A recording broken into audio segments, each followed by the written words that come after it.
تاریخ میں ایسی بہت سی طاقتور تہذیبوں کی کہانیاں ملتی ہیں جو اپنے عروج پر پہنچیں اور پھر ایک دم سے گمنام ہو گئیں۔ آج ہم ایک ایسی ہی قوم یعنی قوم عاد کی ڈراماٹک داستان پر بات کریں گے۔ یہ ایک ایسی کہانی ہے جو ہمیں طاقت، غرور اور اس کے انجام کے بارے میں بہت کچھ سکھاتی ہے۔ اور یہی وہ بنیادی سوال ہے جس کے گرد یہ پوری کہانی گھومتی ہے، یعنی جب کسی تہذیب کی طاقت اس کے تکبر میں بدل جائے تو پھر ہوتا کیا ہے؟ یہ صرف کوئی پرانا قصہ نہیں ہے، بلکہ ایک ایسا سبق ہے جو ہر زمانے کے لیے، ہر دور کے لیے بہت اہم ہے۔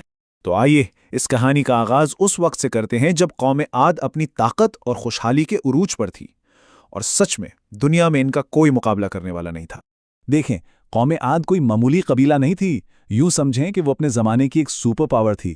ان جیسے قداور اور طاقتور لوگ اس وقت پوری دنیا میں نہیں تھے، اور ان کے بنائے ہوئے وہ شاندار محلات، وہ اونچی اونچی ستون آج بھی ان کی عظمت کی گواہی دیتے ہیں۔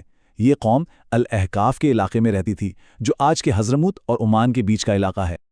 لیکن اس ساری مادی ترقی کے ساتھ ساتھ ان میں ایک روحانی بیماری بھی پیدا ہو گئی۔ انہوں نے ایک خدا کی عبادت کو چھوڑ دیا، اور حضرت نوح کے عظیم سیلاب کے بعد یہ وہ پہلی قوم بنے جنہوں نے بتوں کی پوجا شروع کی، اور بس یہی وہ لمحہ تھا جہاں سے ان کے زوال کا سفر شروع ہو گیا۔ لیکن اس سے پہلے کہ وہ پوری طرح زوال کا شکار ہو جاتے، ان کی طرف ایک تنبیہ، ایک وارننگ بھیجی گئی۔ تو ان کی رہنمائی کے لیے اللہ نے انہی میں سے ایک شخص یعنی حضرت ہود کو پیغمبر بنا کر بھیجا، اور ان کا پیغام بہت ہی سادہ لیکن گہرا تھا۔ وہ یہ تھا کہ بھائی اس ایک خدا کی طرف واپس آ جاؤ جس نے یہ ساری نعمتیں دی ہیں، اور ان بے جان بتوں کو پوجنا چھوڑ دو جنہیں تم نے اپنے ہی ہاتھوں سے تراشا ہے۔ حضرت ہود نے انہیں بار بار یاد دلایا کہ دیکھو، یہ جو تمہاری دولت ہے، یہ باغات، یہ طاقت، یہ سب کچھ اللہ کا دیا ہوا ہے۔ انہوں نے انہیں تکبر سے اور فضول خرچی سے روکا اور سمجھایا کہ ان نعمتوں پر غرور نہیں، شکر ادا کرنا چاہیے۔ اور یہیں پر کہانی ایک فیصلہ کن موڑ لیتی ہے، وہ موڑ جب نصیحت کا جواب انکار اور تکبر سے دیا جاتا ہے۔ یہاں آ کرنا تصادم بالکل واضح ہو جاتا ہے۔ ایک طرف تھے حضرت ہود جو عاجزی اور شکر گزاری کی دعوت دے رہے تھے، اور دوسری طرف تھی قوم عاد جن کا جواب تکبر سے بھرا ہوا تھا۔ وہ اپنی طاقت کے نشے میں اتنے مغرور تھے کہ انہوں نے سیدھا سیدھا چیلنج کر دیا، بھلا کون ہے ہم سے زیادہ طاقتور؟ بات صرف انکار تک نہیں رکی، انہوں نے تو پیغمبر کو کھلم کھلا چیلنج کر دیا۔ انہوں نے بڑے تکبر سے کہا، اچھا اگر تم سچے ہو نا تو لے آؤ وہ عذاب جس سے ہمیں ڈراتے ہو۔ یعنی ایک طرح سے انہوں نے اپنے انجام کو خود ہی دعوت دے دی۔ اور اب کہانی اپنے کلائمیکس پر پہنچتی ہے، وہ لمحہ جب اس قوم کے تکبر کا ڈرامائی اور تباہ کن انجام سامنے آتا ہے۔ سوچیں ذرا، 3 سال سے خشک سالی تھی، پھر جب انہوں نے آسمان پر بادل آتے دیکھے تو خوشی سے جھوم اٹھے۔ انہیں لگا کہ چلو رحمت کی بارش ہونے والی ہے، لیکن وہ یہ نہیں جانتے تھے کہ یہ بارش نہیں بلکہ وہ عذاب تھا جسے وہ خود بلا رہے تھے۔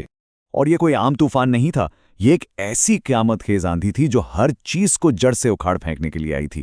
اور یہ کتنی دیر چلی؟ پورے 8 دن اور 7 راتیں مسلسل بغیر رکے۔ یہ تباہی بھی ایک ترتیب سے آئی۔ سب سے پہلے تو ان دھوکہ دینے والے بادلوں نے ایک جھوٹی امید دلائی، پھر ایک ایسی گرجدار اور یخ بستہ آندھی چلی کہ جس نے سب کچھ جیسے جمع کر رکھ دیا، اور آخر میں اسی طوفان نے مسلسل 8 دن تک ہر چیز کو تباہ و برباد کر دیا، یہاں تک کہ اس عظیم تہذیب کا نام و نشان ہی مٹ گیا۔ انجام بہت ہی عبرتناک تھا۔ وہ طاقتور، وہ قداور لوگ کھجور کے کھوکھلے تنوں کی طرح زمین پر بکھرے پڑے تھے۔ ان کی وہ عظیم تہذیب، ان کے وہ بلند و بالا محلات، ان کی وہ بے مثال طاقت، سب کچھ جیسے ہوا میں تحلیل ہو گیا۔ لیکن اس ساری تباہی کے بیچ حضرت ہود اور وہ مٹھی بھر لوگ جنہوں نے ان کی بات پر ایمان لایا تھا، اللہ کی رحمت سے بالکل محفوظ رہے۔ اور یہی اس کہانی کا اخلاقی سبق ہے کہ ایمان لانے والوں کو آخر کار نجات مل ہی جاتی ہے۔ تو سوال یہ ہے کہ اس گمشدہ تہذیب کی داستان سے آج ہم کیا سیکھ سکتے ہیں؟ آئیے اس کے کچھ اہم اسباق پر غور کرتے ہیں۔